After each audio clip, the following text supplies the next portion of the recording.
हाँ जी, कैसे हैं आप लोग? अपने बढ़िया होंगे। और आपके लिए खुशखबरी तो क्या दुख खबरी दोनों मिला के एक ही बात मैं तो कहूंगा कि भाई अब पटवार के लिए तुम्हारे पास एक महीना बचा है, तो क्यों ना तुमको थोड़ा सा सूचित कर दिया जाए कि यार जब पटवारी का अपने पास एक महीना बचा है तो थोड़ी से उस तरह की रणनीति हमें पता हो, हमें प्रीवियस ईयर की कट ऑफ पता हो, हमें ये पता हो कि सर इस बार हम ये सब्जेक्ट ज्यादा पढ़े या फिर एक महीने के अंदर हम लोग क्या क्या कर सकते हैं, वो सारी बातें हम लोग करेंगे।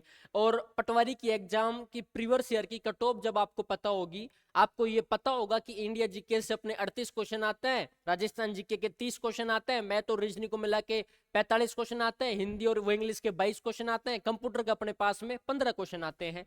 जब ये पूरा वेटेज हमें पता होता है, हम इस बात का एनालिसिस कर पाते हैं कि यार जब इस सब्जेक्ट से इतने प्रश्न आ रहे हैं तो हमें इस सब्जेक्ट को ज्यादा पढ़ना है और जहां से कम आ रहे हैं उनको बाद में उठाना है। सर क्या मॉक टेस्ट दूं, सर क्या रिवीजन करूं, सर अब मैं क्या याद करने में पूरा समय दूं, वो सारी बातें आज हम लोग करेंगे ना कि भाई तुम्हें क्या करना है क्या नहीं करना। अपने तुम तो फोन चला के एकदम ठाले रूप से बैठ के बस देखते रहो मास्टर साहब को, और मास्टर साहब तुम बता देगा कि तुम्हें क्या करना है क्या नहीं करना।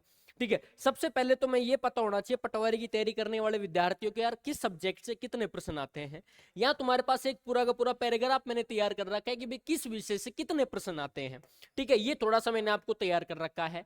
अच्छा, राजस्थान जीके से अपने 30 प्रश्न आते हैं। अब राजस्थान जीके के अंदर देखो, राजस्थान जीके के अंदर अपने हिस्ट्री भी हो गई, राजस्थान जीके के अंदर अपने पॉलिटी हो गई, और राजस्थान जीके के अंदर ज्योग्राफी पॉलिटी हिस्ट्री सारी पूरा का पूरा मैटर अपने इसके अंदर आ जाएगा। इसका मतलब हिस्ट्री से अपने 10 प्रश्न आएंगे, पॉलिटी से भी अपने 10 क्वेश्चन आएंगे, ज्योग्राफी से भी अपने 10 क्वेश्चन आएंगे, 10-10 प्रश्न अपने आएंगे। तो राजस्थान जीके का वेटेज अपने 30 प्रश्नों का है। इसका मतलब राजस्थान जीके हमको 60 नंबर देके जाएगा। कितने नंबर देके जाएगा? राजस्थान जीके के 30 प्रश्न आते हैं तो 60 नंबर देके जाएगा। तुम्हारे राजस्थान जीके में 25 क्वेश्चन तो सही होने चाहिए।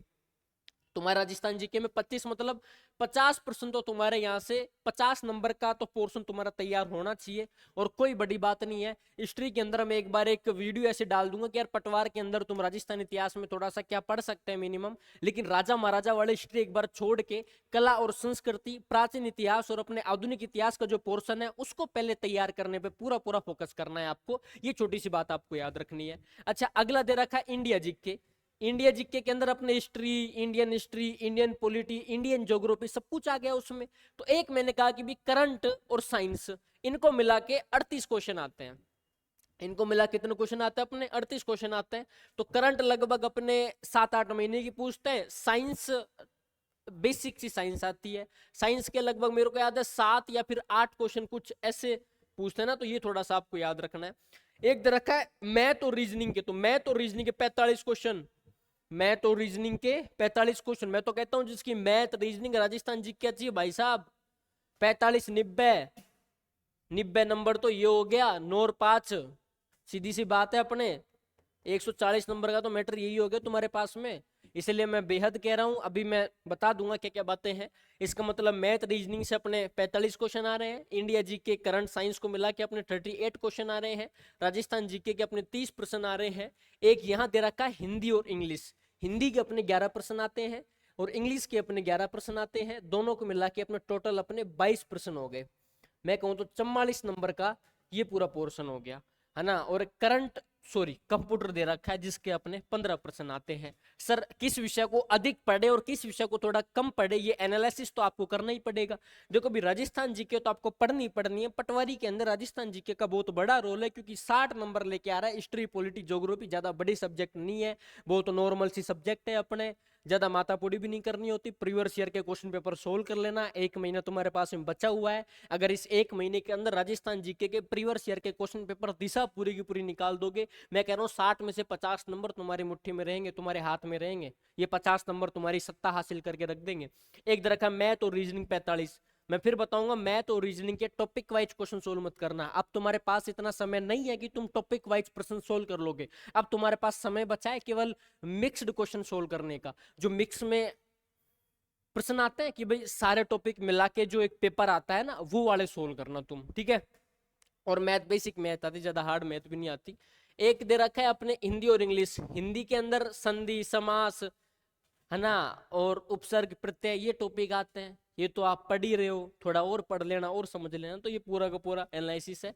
तो भी राजस्थान जीके ढंग से पढ़ना, मैथ रीजनिंग ढंग से पढ़ना। एक मैंने कह दिया कि यार 22 नंबर की तो ये आएगी कंप्यूटर इंडिया जीके, अगर आप ये फिर भी नहीं पढ़ सको, आपको लगता है कि सर जल्दी किसको मैं तैयार करूं, ज्यादा समय मैं किसको दूं, मैं ये कहूंगा Hindi English computer math reasoning और राजस्थान जीके, इनको समय दो, ये तुम्हारा सिलेक्शन कराने के लिए थोड़ा ठीक ठाक वो नजदीक में आ जाएंगे। अच्छा, अब मैं बात करूँ कि भाई कट ऑफ कितनी थी, है ना। अब देखो भाई लास्ट ईयर की अपने कट ऑफ की मैं अगर आपको बात करूं कि भाई लास्ट ईयर की कट ऑफ थी कितनी अपने, तो यहाँ जनरल की कट ऑफ अपने 226 दे रखी है, ईडब्ल्यूएस की कट ऑफ अपने 218 दे रखी है, एससी की कट ऑफ अपने 199 दे रखी है, एसटी की 186 दे रखी है, ओबीसी की 225 दे रखी है, एमबीसी की 212 दे रखी है, ये अपने कट ऑफ दे रखी है। अब आप इसके तौर पे एनालिसिस कर सकते हो कि यार जनरल की 226 गई तो खींच के 230 मान लो, ईडब्ल्यूएस की 218 गई तो तुम इसको खींच के अपने 224 या फिर 25 के समथिंग मान लो, एससी की 199 की तो 105 के समथिंग मान लो, एसटी की अपने 195 मान लो, ओबीसी की अपने 225 है तो 230 मान के चलो, एमबीसी की 212 है तो 218 मान के चलो। ये कट ऑफ है, क्योंकि आरपीएससी का जो ट्रेंड बदल रहा है, आरपीएससी का धीरे धीरे जो ट्रेंड चेंज हुआ है, उस ट्रेंड के अनुसार अपनी ये कट ऑफ मैंने आपको बता दी कि यार 5-6 नंबर ज्यादा जा सकती कट ऑफ। और कोई पता नहीं भाई साहब, आरपीएससी का ट्रेंड क्या पता कम हो, इस बार पेपर आसान दे दे, इस बार पेपर और सरल आ जाए तो कट ऑफ अपने कम आ जाए, क्या पता। पर तुम्हारे पास 1 महीना है तो तुम्हें पूरा एनालिसिस करके अपने इस पेपर को कैलकुलेशन निकाल के आपको चलना है, ठीक है। अच्छा, ये तो मैंने बता दी कि यार किस सब्जेक्ट से अपने प्रश्न कितने आएंगे और प्रीवियस ईयर की कट ऑफ कितनी थी। अब मैं बता सकता हूँ अगर तुम्हें किस सब्जेक्ट में अंक कितने लाने होंगे, अधिकतम कितने अंक लाने होंगे तुम्हें। देखो जनरल वालों को मैं एक बात बताऊं कि भाई प्रश्न तुम्हें 115 सोल्व करने होंगे, अगर तुम्हारे 115 प्रश्न सोल्व होंगे तो ये मान के चलो कि 230 नंबर तुम्हारे आ सकते हैं, और कट ऑफ 230 तक जाएगी मिनिमम, मैंने बताया, वरना कोशिश तो करना 120-30 सोल्व करने की, वरना 115 तो जनरल वालों के लिए मिनिमम है। जनरल वाले वो स्टूडेंट जो तैयारी कर रहे हैं और उनके 115 क्वेश्चन सही नहीं हो पा रहे, तो इसका मतलब भाई साहब थोड़ी समस्या है, हिचकिचाहट का समाधान करो अपने। ईडब्ल्यूएस को 110 प्रश्न सोल्व करने हैं, एससी वाले जब 100 प्रश्न सोल्व करेंगे तब उनके 200 नंबर आएंगे, एसटी वालों को भी 100 क्वेश्चन सोल्व करके चलना है तब उनके अपने 200 नंबर आएंगे, ओबीसी वालों के 115 नंबर जब मतलब 115 प्रश्न जब वो करेंगे तब उनके 230 प्रश्न 30 अंक आएंगे, एमबीसी वालों के जब 105 क्वेश्चन सोल्व करेंगे तब उनके 215 नंबर बनेंगे। तो ये तो पूरा एनालिसिस मैंने आपको बता दिया कि भाई कितने प्रश्न करने चाहिए, जनरल वालों को 115 करने चाहिए, ईडब्ल्यूएस को 110 प्रश्न करने होंगे, एससी वाले को 100 प्रश्न करने होंगे, एसटी वालों को 100 प्रश्न करने होंगे, ओबीसी वालों को 115 प्रश्न तो करने ही होंगे, एमबीसी वालों को 105 प्रश्न करने होंगे। ये तो पूरा एनालिसिस मैंने आपको ये बता दिया कि यार तुम इस सब्जेक्ट से तो करना ही करना पड़ेगा। लास्ट ईयर की मैंने सारी कट ऑफ बता दी, जनरल की 226, ईडब्ल्यूएस की 218, एससी की 199, एसटी की 186, ओबीसी की 225, एमबीसी की 212, और लगभग कट ऑफ बढ़ा चढ़ा के बदलते हुए ट्रेंड के अनुसार मैंने आपको बता दी। फिर मैंने कहा कि यार किस सब्जेक्ट से अपने प्रश्न कितने आते हैं, तो राजस्थान जीके के 30 प्रश्न आते हैं, इंडिया जीके करंट और साइंस को मिला के 38 क्वेश्चन आते हैं, मैथ और रीजनिंग को मिला के 45 क्वेश्चन अपने पास में आते हैं, कंप्यूटर के अपने 15 क्वेश्चन है, हिंदी और इंग्लिश को मिला के अपने 22 प्रश्न आते हैं। अब मेरी बात सुना, अब क्या करना है सर, अब 1 महीने में क्या करें, 1 महीने में क्या करें। सर मेन सवाल तो हमारे पास में ये है कि सर अब 1 महीने के अंदर हम लोग क्या कर सकते हैं। तो भाई 1 महीने की सारी बात मैं आपको बताऊं कि भाई 1 महीने के अंदर तुम क्या करो। सबसे पहली चीज तुम्हारा होगा कि तुम 1 हफ्ते में सिलेबस पूरा कर दो, तुम 1 हफ्ते में सिलेबस पूरा करो।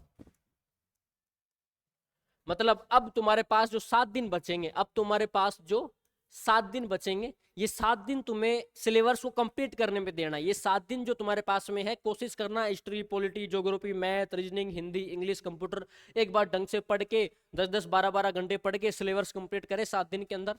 उसके बाद अगला जो तुम्हारे पास में 1 हफ्ता आएगा, अगले जो तुम्हारा 1 हफ्ता होगा उसके अंदर प्रयास करें रिविजन का। उसके अंदर क्या प्रयास करें अपने रिविजन का, कि भाई अब जो 7 दिन तुम्हारे पास में, वो 7 दिन तुम्हें देना है सिलेबस पूरा करने पे। अगले जो 7 दिन तुम्हारे पास में आएंगे वो देना रिवीजन करने पे कि यार history, polity, geography, math, reasoning, computer, English, Hindi, सब का रिवीजन कर लो। अपने पास दिन कितने हो गए? 14। बचे कितने दिन? 14 दिन तुम्हारे पास शेष है, क्योंकि 28 दिन लगभग अपने पास बचे हुए हैं, तो 14 दिन तुम्हारे पास में बचे हुए हैं। अब क्या करना है? अगले एक हफ्ते क्या करना है? अगले एक हफ्ते तुम्हें पीवाई को सोल्व करने हैं। अगले एक हफ्ते तुम्हें पीवाई को प्लस मॉक टेस्ट सोल्व करने हैं। अगले एक हफ्ते क्या करना है तुम्हें? पीवाई को मतलब प्रीवियस ईयर के जितने भी क्वेश्चन पेपर हैं वो सारे तुम्हें सोल्व करने हैं। उसके बाद मैंने कहा मॉक टेस्ट देने हैं तुम्हें। तो 7 7 दूनी 14, 7 या 21 अपने पास बचे अब कितने? 14 दिन के अंदर 7 दिन और ऐड कर दो, अब दिन हो गए 21 और अपने पास बचे अब 7 दिन। अपने पास दिन कितने बचे अब? 7। कि सर हम लोगों ने एक हफ्ते के अंदर सिलेबस पूरा कर लिया, अगले एक हफ्ते के अंदर हम लोगों ने रिवीजन कर लिया, और अगले एक हफ्ते के अंदर हम लोगों ने पीवाई को भी सोल्व कर लिया और मॉक टेस्ट भी लगा लिए। सर अब अगले एक हफ्ते के अंदर क्या करें? तो जो अगला एक हफ्ता होगा उसके अंदर तुम्हें ये पूरी चीजें करनी है। अगले एक हफ्ते के अंदर तुम्हें ये पूरी चीजें करनी है। मतलब रिवीजन मान के चलो कि इन सब चीजों का तुम्हें रिवीजन करना है। ये तुम्हारे 28 दिन कंप्लीट। और मैं ये कहूंगा कि एग्जाम से पहले थोड़ा 1-2 दिन पहले ये सारी चीजें कर ले, तुम्हारे लिए बहुत बेस्ट रहेगा। मैं तो यही सलाह दूंगा तुम्हें। बाकी आत्मविश्वास अपने अंदर पूरा रखना है, कॉन्फिडेंस कभी डाउन नहीं करना, घबराना कभी भी नहीं है। आमिर खान कहता नहीं कि भाई साहब पहली बात तो अपने घबराना है नहीं, अपने पढ़ाई के ऊपर फोकस करना है। एनालिसिस मैंने पूरा बता दिया कि यार कट ऑफ थी कितनी, अपने किस सब्जेक्ट से प्रश्न कितने आते हैं, अब तुम्हें अधिकतम कितने प्रश्न करके कितने अंक लाने होंगे वो बात मैंने आपको बता दी। यहाँ मैंने आपको ये भी बता दिया कि अगले एक हफ्ते में क्या क्या रणनीति आपको करनी है। अच्छा, ज्यादा फोकस सर, अधिक फोकस मैं किस चीज पे करूं? तो तुम्हारा जितना अधिक फोकस हो सकता है तुम कोशिश करना कि रिवीजन करने पे, जितना अधिक रिवीजन कर सकते हो उतना करो। घबराना अपने है नहीं यार, कोई एक परीक्षा अपना जीवन तो निर्धारित करती है नहीं। जीवन का निर्धारण तो अपनी मेहनत के द्वारा होता है। क्या पता तुम इस फील्ड के अंदर नहीं तो किसी और फील्ड के अंदर तुम बेहतर कर लोगे, लेकिन घबराना कभी भी है नहीं। पटवारी वीडियो से अपना जीवन नहीं बनता, लेकिन प्रयास करना चाहिए। वो विद्यार्थी जो कोशिश करने में हार जाते हैं, कोशिश करने में घबरा जाते हैं, हिचकिचाट जाते हैं, तो उसकी फिर पढ़ाई नहीं होती है ना। असली पढ़ाई, असली शिक्षा वही होती है जो आत्मविश्वास से व्यक्ति को भर दे। आत्मविश्वास उभर उभर के आई बाहर, फूट फूट के निकले, है ना। तो वो चीज तुम्हें कंप्लीट करनी है अपने। बाकी आपके लिए बेस्ट ऑफ लक। अपने खूब पढ़ो, ढंग से पढ़ो, बेहद पढ़ो। 1 महीने के अंदर जी जान लगा दो। ये 1 महीने के अंदर तुम गेम चेंज कर सकते हो, है ना। जो पटवारी भर्ती के लिए 1 महीना है, गेम पलट सकते हो तुम। तो अब तुम्हारे हाथ में है, तुम्हें करना क्या है। मेरा हक था सारी चीजें बताने का, मेरा हक था थोड़ा बहुत गाइडेंस देने का, मैंने मेरा हक पूरा किया। अब तुम्हें अपना हक पूरा करना है कि सर हम करें क्या, क्या करना है। ठीक है, तो भाई बेस्ट ऑफ लक, अपने पढ़े करो, ठीक है। Thank you so much.